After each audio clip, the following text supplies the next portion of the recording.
Welcome to SAT Media. I'm Matt the Parable, and today with me is Dave Shestokas. Hello, Matt. Hi, Dave. So this is a new item for us at SAT Media. We are actually going to begin a series of small mini talks. I guess you could say sound bites. And our focus will be on the Constitution. And there's a reason for it. And Dave, if you want to tell them what that reason could possibly be. Well, I can tell you about my own personal history as what resulted in some of the history that resulted and wound up in this book, Constitutional Soundbites. Right. And that has to do with an inspiration that came to me during an adverse experience. But it was about 10 years ago that the Bar Association, I'm also licensed in Florida and Illinois, and I was practicing law in Southwest Florida at the time, and a member of the Lee County Bar Association. And Lee County Bar Association, as a service to the community, had lawyers go out to high schools and even grammar schools to talk about the Constitution on Constitution Day. Few people these days, unfortunately, know Constitution Day, which is September 17th. September 17th commemorates the day that they finished writing the Constitution in 1787 and then sent it out to the states for ratification. And so we sent lawyers out to talk to schools, and I went to a high school in Southwest Florida, and I would schedule to do 5 classes that day, and I wound up doing the 5. But in the very first one, of course, in law school they have this Socratic Method, where you kind of get people involved by asking questions. You sort of get the audience warmed up or the class warmed up by doing that. And so I thought, well, I'll get the students a little bit involved with a couple of questions. And so I started out with something I thought was a no-brainer. I asked the kids. I said, after introducing myself, I asked them. I said, what year was the country founded? Which is typically not a difficult question. It should not be a difficult question for, number one, Americans generally. Number two, students in a sophomore American history class. It should be kind of I would think, a no-brainer. Right. I know you've been a teacher in your life. You would think that was a no-brainer as well. Right. But of course, the first answer I got was 1700. Yep. Peg the century. They got the century. Got the century exactly right.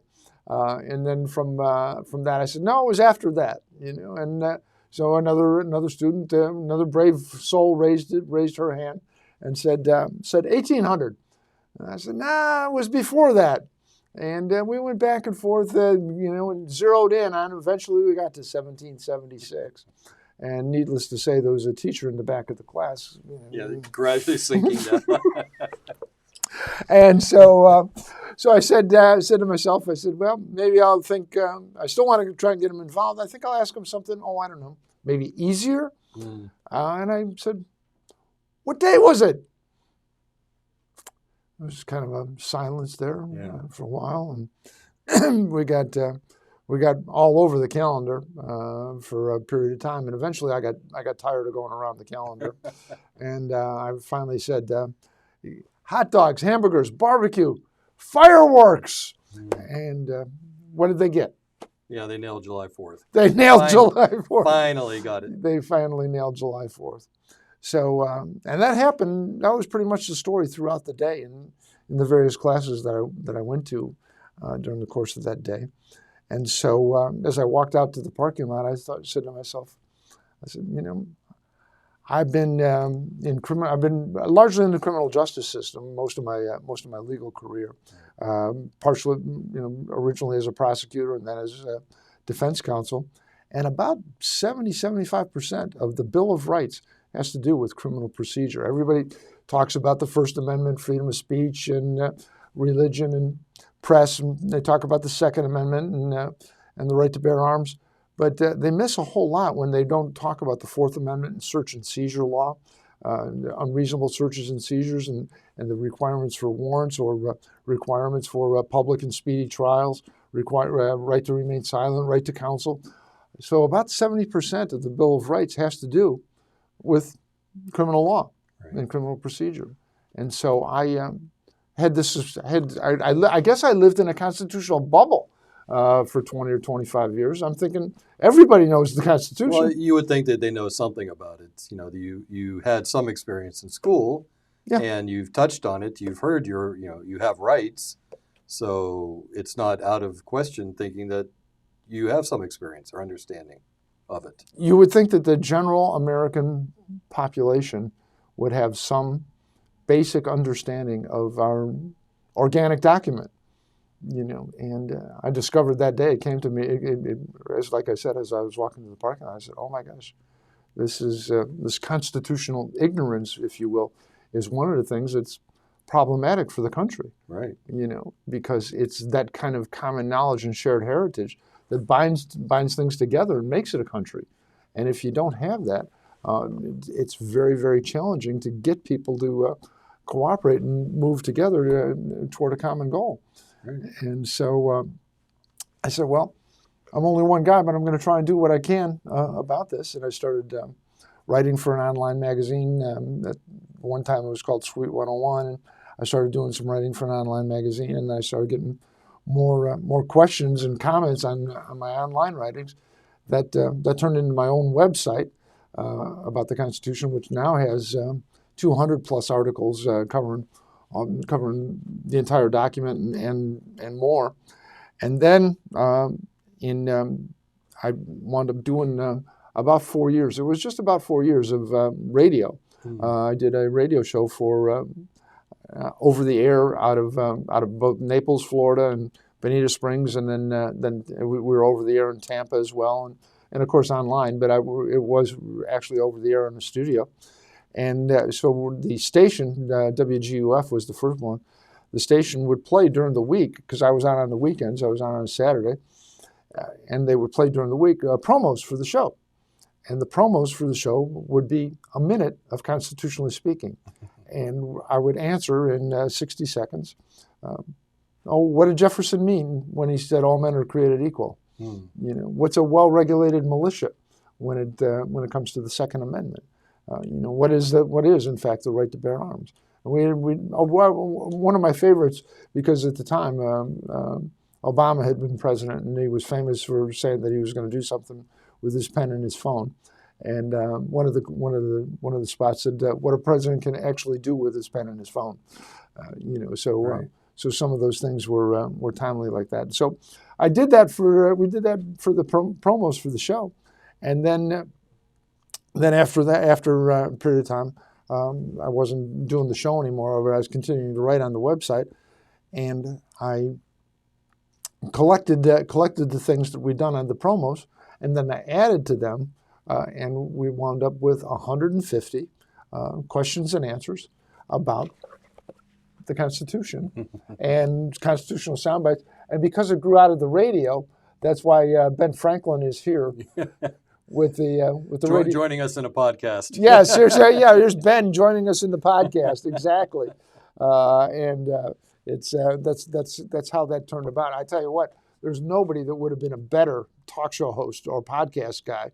He would have put Joe Rogan to shame. Yeah. Well, you want one of the original pamphleteers to come on, right? Yes. What would be better? What would be better? Yeah. No.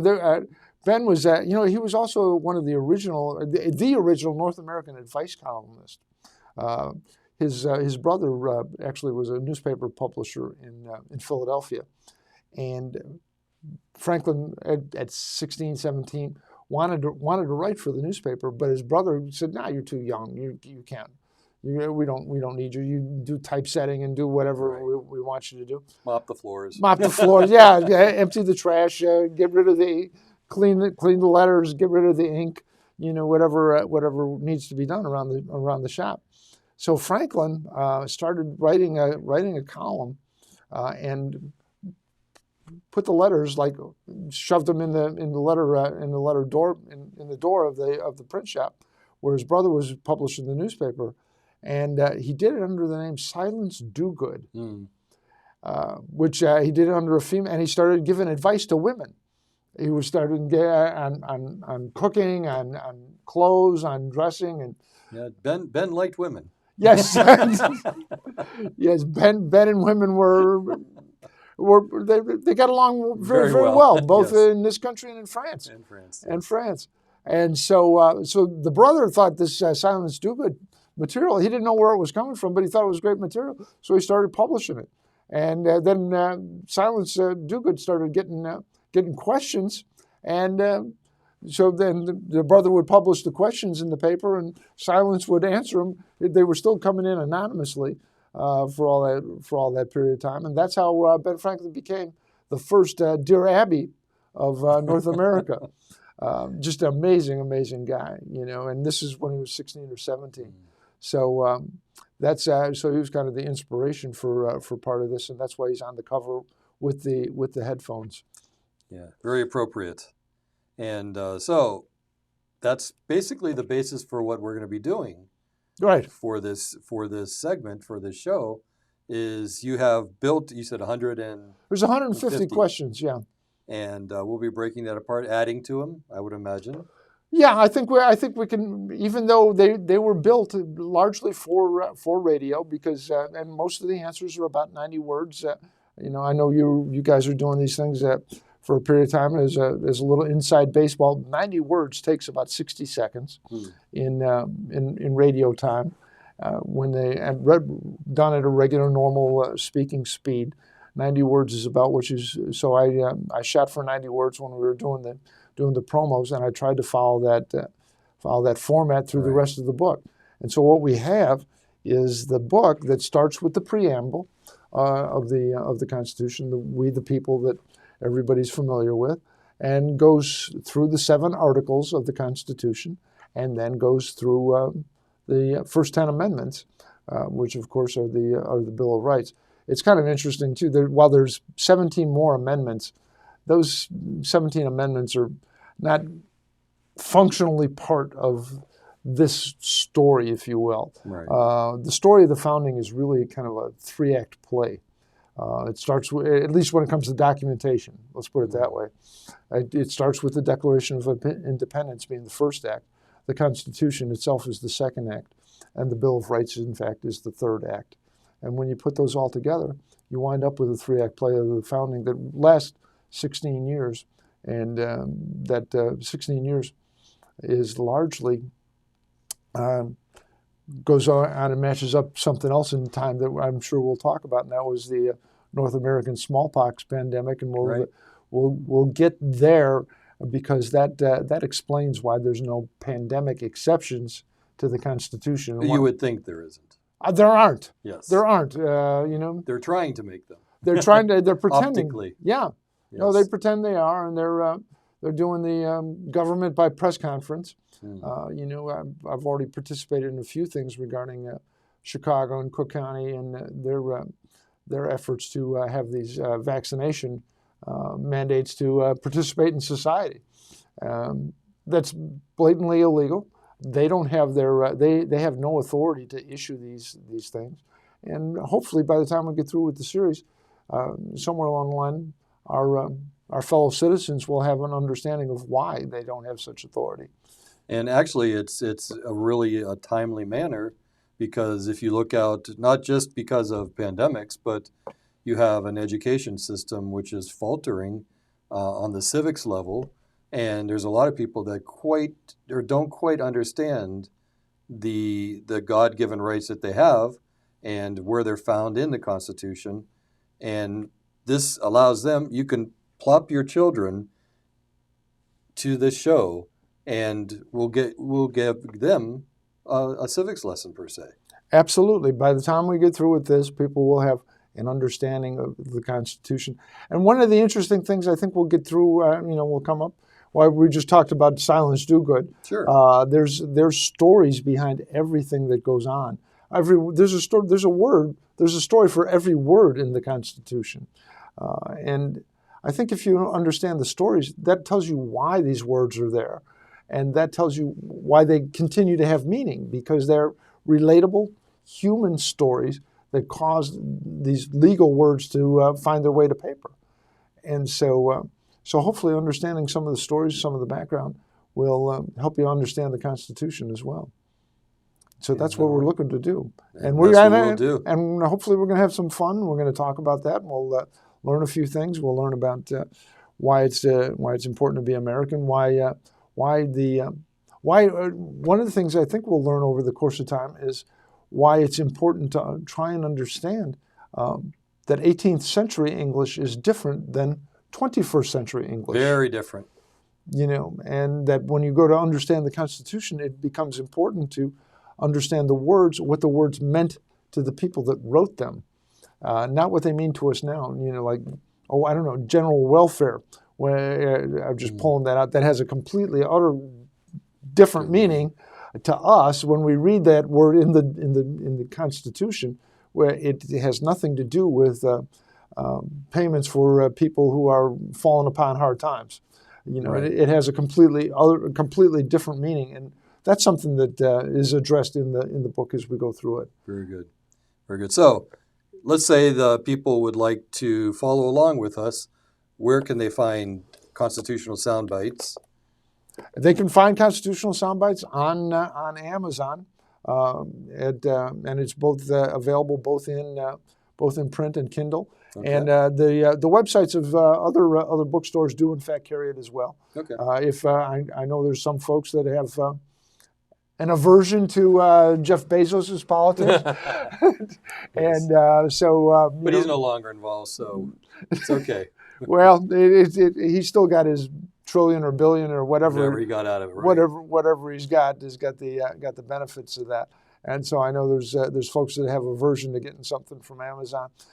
In which case they can go to Barnes and Noble. They can go to, if you search for it, actually Google Books will allow you to purchase this as well. So you don't have to get it from Amazon. That's the easiest, fastest way. And it's there both in hard copy and Kindle. And hopefully when we get done, we'll delve some more deeply into the Declaration of Independence. Yep. With the other book, because when I got through with this one, it was amazing.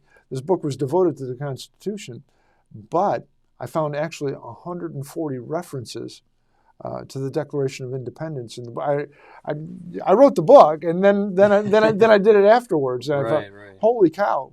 And I came to understand that people cannot understand the Constitution without a grasp of the Declaration of Independence. Yes. Because as I mentioned, it's part of a 3-act play. They all work together. The Declaration is, if you would say, the inspiration, and the Constitution is the execution. It's the execution of the Declaration of Independence. So they don't exist in a void. They don't exist separate from each other. Yep. Together. So, anyways, please, if you can, pick up the book, Constitutional Soundbites, with the author, David Shestokas. And we will be doing this and running through the book. And hopefully you can join along. So thank you very much. Thanks, Dave. Thanks so much. We look forward to the next segment. We'll actually delve into a few things like, some of the things that happened immediately after the end of the Constitutional Convention. Very good. So that's a little, what do they call it in TV? Teaser. Teaser. There you go. Teaser. Got our first teaser.